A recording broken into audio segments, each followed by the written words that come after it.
내가 옛적부터 내 멍에를 꺾고 내 결박을 끊으며 말하기를 나는 순종하지 아니하리라 하고 모든 높은 산 위에서와 모든 푸른 나무 아래에서 너는 몸을 굽혀 행음하도다.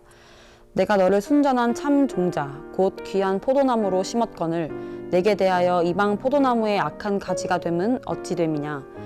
주 여호와의 말씀이니라. 내가 잿물로 스스로 씻으며 내가 많은 비누를 쓸지라도 내 죄악이 내 앞에 그대로 있으리니 내가 어찌 말하기를 나는 더럽혀지지 아니하였다. 바알들의 뒤를 따르지 아니하였다 하겠느냐. 골짜기 속에 있는 내 길을 보라. 내 행한 바를 알 것이니라. 발이 빠른 암낙타가 그의 길을 어지러이 달리는 것과 같았으며 너는 광야에 익숙한 드람 나귀들이 그들의 성역이 일어남으로 헐떡거림 같았도다. 그 발전기에 누가 그것을 막으리요. 그것을 찾는 것들이 수고하지 아니하고 그 발전기에 만나리라. 내가 또 말하기를 내 발을 제어하여 벗은 발이 되게 하지 말며 목을 가라게 하지 말라 하였으나 오직 너는 말하기를 아니라 이는 헛된 말이라. 내가 이방 신들을 사랑하였은즉 그를 따라가겠노라 하도다. 샬롬. 사랑하는 성도님들, 하나님을 예배하는 복된 주일, 하늘로부터 부어주시는 풍성한 은혜와 사랑을 경험하는 오늘 하루 되시길 예수님의 이름으로 축복합니다. 앞선 본문에서는 하나님께서 이스라엘의 두 가지 죄악을 지적하셨습니다. 하나는 생수의 근원이신 하나님을 버린 것, 그리고 터진 웅덩이를 스스로 판 것입니다. 그리고 오늘 본문에서는 계속해서 예레미야 선지자를 통하여 하나님과의 언약을 어기고 이방 신을 따라가는 이스라엘의 죄와 악행을 고발하십니다. 21절, 내가 너를 순전한 참 종자 곧 귀한 포도나무로 심었거늘 내게 대하여 이방 포도나무의 악한 가지가 됨은 어찌 됨이냐. 하나님께서는 이스라엘을 순전한 참 종자로 귀한 포도나무로 심었는데 그 포도나무가 변질되어 이방 포도나무의 악한 가지가 되었음을 보시고 그들을 향해 탄식하십니다. 하나님께서 직접 백성 삼으시고 이제까지 인도하신 이스라엘이 마땅히 맺어야 할 하나님의 선한 열매를 맺지 않고 하나님을 떠나 다른 악한 열매를 맺은 것입니다. 우리가 콩을 심으면 당연히 콩이 나고 팥을 심으면 당연히 팥이 납니다. 이처럼 우리가 심은 씨앗의 열매가 아닌 전혀 다른 열매를 맺는다는 것은 상상도 할 수 없는 일인데 그 불가능한 일을 이스라엘이 행할 정도로 악하다고 말씀하신 것입니다. 이스라엘의 모습을 보면 너무 배은망덕해 보이고 어쩜 하나님께 저럴 수 있나 이해하기 어려울 수 있지만 우리의 모습을 돌아보면 우리 또한 이스라엘의 많은 부분과 닮아 있다는 것을 깨닫곤 합니다.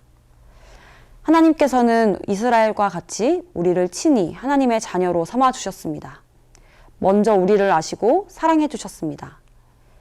죄인인 우리가 그분의 자녀가 될 자격이나 근거가 전혀 없는데도 말이죠. 하나님은 그렇게 우리가 아직 죄인일 때에 사랑해 주시고 구원해 주셨습니다. 그러나 하나님은 우리가 죄인일 때부터 사랑해 주셨기 때문에 또 내가 무슨 잘못을 해도 사랑하시고 용서하실 것이라는 하나님임을 너무 확신하는 바람에 수많은 죄와 타협하며 살아가고 있진 않나요? 이스라엘 백성들처럼 입술로는 하나님을 사랑하고 섬기지만 우리의 마음은 당장 눈앞에 보이는 세상 것들과 사람을 더 사랑하고 있진 않은가요? 우리는 이 말씀을 통해서 우리의 잃어버린 삶의 우선순위를 다시 되찾아야 할 줄로 믿습니다. 하나님께서 우리를 친히 주의 자녀로 이 땅에 심으셨으니 이 땅에서 마땅히 하나님의 선한 열매를 맺으며 살아야 할 줄로 믿습니다. 그 무엇과도 주님을 바꾸지 않으리 고백하는 찬양의 가사처럼 우리의 마음과 삶의 유일한 주인이 하나님이심을 매일 매 순간 고백하고 나의 삶의 주권을 전부 하나님께 올려드리며 정직하게 하나님 앞에서 살아가는 저와 성도님들 되시길 축복합니다. 23절 말씀, 하나님은 나는 더럽혀지지 않았다. 바알들의 뒤를 따르지 않았다며 그 죄를 인정하지 않고 회개하지 않는 이스라엘의 모습. 그리고 24절 말씀에 발정난 짐승이 성적 욕구를 해소하기 위해 헐떡거리며 교미할 대상을 찾으려는 것에 이스라엘을 비유하시며 그들의 영적인 간음을 책망하십니다. 우리는 하나님께서 이렇게 책망하시고 죄를 지적하실 때에 그 심판의 말씀 이면에 있는 하나님 아버지의 마음을 먼저 알아야 합니다. 하나님께서 이런 심판의 말씀을 주신 것이 정말 이스라엘을 벌하는 것에, 이 배은망덕한 이스라엘을 멸망시키기 위한 것에 목적이 있어서 이런 말씀을 주셨을까요? 저는 하나님께서 하나님이 사랑하시는 자들의 죄를 절대 묵인하지 않으시고 반드시 드러내신다고 믿습니다. 왜냐하면 하나님은 하나님이 너무 사랑하는 자가 죄악에 빠져 자기도 모르게 영원한 죽음을 향해 가고 있는 것을 가만히 두고 보실 수 없는 분이기 때문입니다.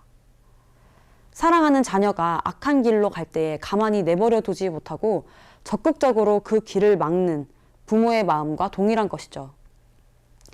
하나님께서 먼저 이스라엘을 자신의 백성 삼아 주셨고 영원한 언약 관계로 인도하셨습니다. 그리고 하나님은 하나님의 신실하심으로 그 언약된 관계를 책임지시고 그들을 올바른 길로 인도하십니다. 그렇기 때문에 오늘 하나님의 이스라엘을 향한 심판의 말씀은 죄인들을 다시 하나님 앞에 돌아오게 하려는 그 사랑의 관계로의 회복을 위한 자리로 다시 한번 초대하시는 사랑의 말씀인 줄 믿습니다. 그러니 하나님께서 우리의 죄를 드러내시고 책망하실 때 이스라엘 백성들과 같이 숨지 마시고 오히려 감사하십시오. 나를 너무나 사랑하시는 하나님 아버지의 음성으로 듣고 하나님 앞에 나와 회개하며 그 친밀한 관계를 회복하시는 아버지의 사랑을 누리시기를 바랍니다. 상한 마음으로 죄를 고백하며 나아오는 자녀를 하나님은 절대 외면하지 않으심을 믿으시기를 바랍니다. 요한일서 1장 9절 말씀, 만일 우리가 우리 죄를 자백하면 주님께서는 미쁘시고 의로우셔서 우리 죄를 사하시고 우리를 모든 불의에서 깨끗하게 하실 것이라고 약속하셨기 때문입니다. 사랑하는 성도 여러분, 하나님께서는 죄를 드러내신 분이심을 믿으신다면 하나님께서는 또한 그 모든 죄를 용서하시는 분이심을 확신하시기를 바랍니다. 하나님께서 우리와 원수된 관계에서 아버지와 자녀의 변치 않는 관계로 부르셨기 때문입니다. 우리가 여전히 죄 가운데 있더라도 하나님은 여전히 자신의 백성, 자신의 자녀들을 떠나지 않으시고 기억하시며 매 순간 사랑과 친밀함의 자리로 인도하십니다. 그것이 오늘 말씀처럼 그 백성에게 뼈아픈 말이 되고 아픈 경험이 된다 하더라도 말이죠. 하나님은 우리가 하나님을 포기할지라도 우리를 절대 포기하지 않으실 뿐만 아니라 하나님의 뜻대로 더욱 살아가기를 적극적으로 격려하시는 분이십니다.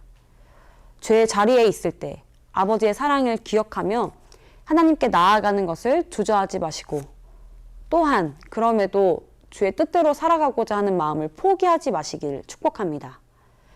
날마다 매 순간 하나님을 나의 주인으로 고백하고 주님과의 친밀한 안에서 그 은혜와 사랑을 온전히 누리며 살아가시길 예수님의 이름으로 축복합니다.